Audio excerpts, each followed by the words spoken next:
Pinotage you won't find a version of Pinotage in any other place other than South Africa. Most overseas visitors, that's the one they ask for. Pinotage is a passion.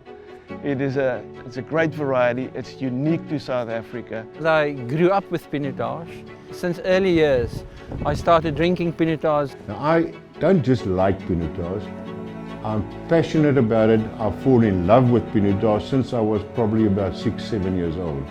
And I had the opportunity then to drink my first varietal wine. And that was the beginning of a story that's not going to end here, but probably end in heaven. Pinotage for me has got a classic balance. A lot of people have said, you know, Pinotage is a big wine. It is a big wine, but it's got a lot of balance, and that's why Pinotage is so accessible. Even at this age, I prefer Pinotage if I can choose what to drink. It's the wine we can actually be proud of as South Africa. This is the top of the hill vineyard on the Vaal Wines at Uiterwyk Wine Estate. And this is the oldest existing Pinotage vineyard in the world. But it wasn't the first planted Pinotage vineyard. There's a long story to that one. If you talk about the history of Pinotage, you have to mention one name, and the name is Abraham Isaac Paarl. He was a phenomenal guy. I don't know if a lot of people know it, was probably the biggest agriculturist of South Africa, but also of the world.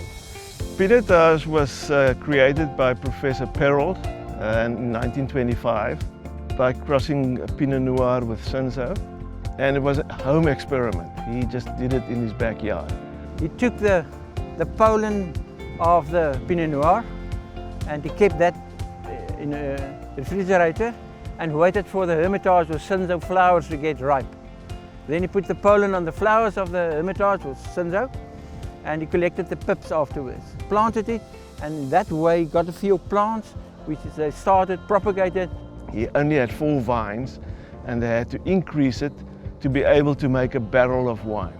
So when he planted this vineyard in 1925 with 4 vines, there wasn't enough vineyard to make a barrel.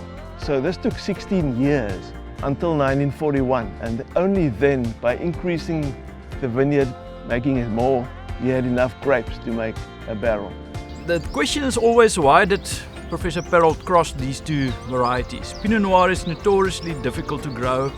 From my best take or guess I could take is that he wanted to have something that can grow easier in the South African terroir, but have the robustness of the Cinsault, but also the finesse and nobility of the Pinot Noir. Then in 1941, the first wine was made at Stellenbosch with a guy called C.T. de Waal, and it was made in 7 neo-oak barrels. It's unbelievable, and rugby played a big role in Pinotage also, because C.T. de Waal played centre for Western Cape, and a lot of people don't know Paul Sauer played front rank for Western Province.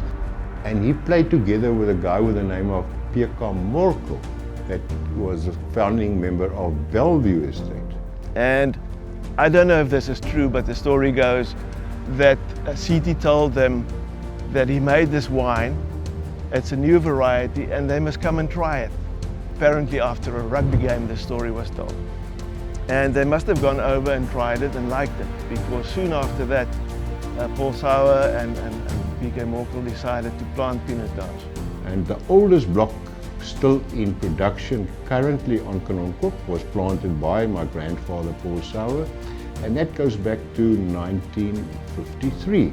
This block was planted in 1953 by my father's brother, P.K. Morkel, who's also a Springbok rugby player. And after that, the next part of the history was in those days, the Young Wine Show was everything. If you won something on the Young Wine Show, you were in. And the biggest prize was the Jan Smuts trophy for the best wine of that show. I remember in 1959, at that stage my father's brother came with a few of glass cans with red wine in it. My father tasted it, and I remember that. It's quite funny that I remember small things like that. He said, I don't know why he wants to enter it, because it's nothing special for me. But I think it's a matter of nobody knew Pinotage at that stage, and a young Pinotage can be rude to your palate. And that wine then won the General Smuts Trophy in '59. and I've got pictures there that says Springbok rugby player, new wine king. So it was big news, and then the first label was made. At the time, most farms were making bulk wine and selling it to Stellenbosch farmers winery. Very few farms or sellers at that stage bottled their own wine. In those days, Lanzerac, the trademark, was part of Stellenbosch Farmers Winery, and there's records of it, and we went through the records, and there's clearly stated that the grapes that went into the Lanzerac Pinotage in 1959 came from Bellevue. We made wine on the farm in this cellar and sold the wine in bulk to Stellenbosch Farmers Winery, SFW. They matured it in barrel for a year or two, and they bottled it as the Lanzerac Pinotage in 1961. That was the first commercial Pinotage in the country, or for that matter in the world. And then in '73 the British wine masters came here and they give it a big blow. They said Pinotage smells like rusty nails and nail varnish, and I think people, some lost interest, a lot still kept their interest, like Kanonkop and Bellevue and Uiterwyk and Spier and Simonsig still went on with Pinotage. They fought for Pinotage. Strangely enough, in 1991, Bayer Streeter, then winemaker at Kanonkop, won the International Winemaker of the Year award in London. And then people started taking notice of Pinotage because it was suddenly on the international stage. '93, the sommeliers and winemasters of the world visited here, and we gave them Pinotages of different classes, different pricings, and they said the red gold of South Africa, the trump card of South Africa, and I realized we're really on the right track. So we got basically a 30-year history of trying to refine all the virtues of Pinotage. And believe me, without the Pinotage Association, we should never have been where we are now. What happened because of the Pinotage Association, the quality has grown tremendously. We can compete with the best wines in the world, and it's interesting, at the International Wine and Spirit Competition, 4 times the Pinotage was awarded the best wine of that specific competition. So the quality has grown tremendously. 2016, the idea emerged to tell the story of Pinotage to the world. In essence, we wanted to recreate the first Pinotage. It's grapes from the same vineyard, original vineyard that the first one was, and under the same label. The first vintage in 2017 we did 1 barrel in Lanzerac cellars, and then 2018 we increased that a little bit. I think that was 3 barrels, and the idea was in 2019 we'll get as close as possible to what we want to achieve and release the 2019 in 2021 to mark the 6-year anniversary. Yeah, I think the original block, 1953, obviously it's old vineyard. We had to do a bit of work in the vineyard itself and to relive the vineyard and get the yields up a bit.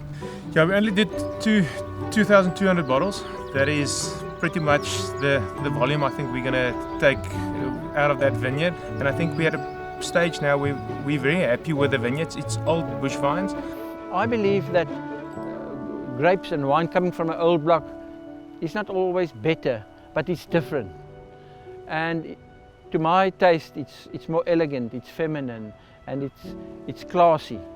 It's like a mature person that's seen life. You don't have to be too arrogant, but you're confident in yourself. So I think that's the wine form itself. It speaks to that type of character.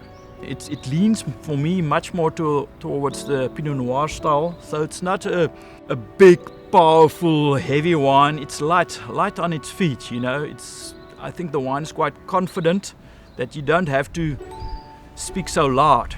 It will improve with age. So I will give it another 2, 3, 4, up to 10 years. But the wine is ready to drink, to be enjoyed. Quite interesting on the label itself, these fonts, you can't get it anymore, so everything had to be designed by hand. So yeah, there was a lot of time and effort into this label. It looks quite simple, but there was a lot of work in it, and we really wanted to have a unique product that he can be proud of, you know. So for us, it's typically for a collector or a wine connoisseur. I think Pinotage had to fight very hard to get some recognition, and there we can name all our predecessors, all the guys that did really well with this variety. And this is just a further step, you know, just to tell that story from our perspective.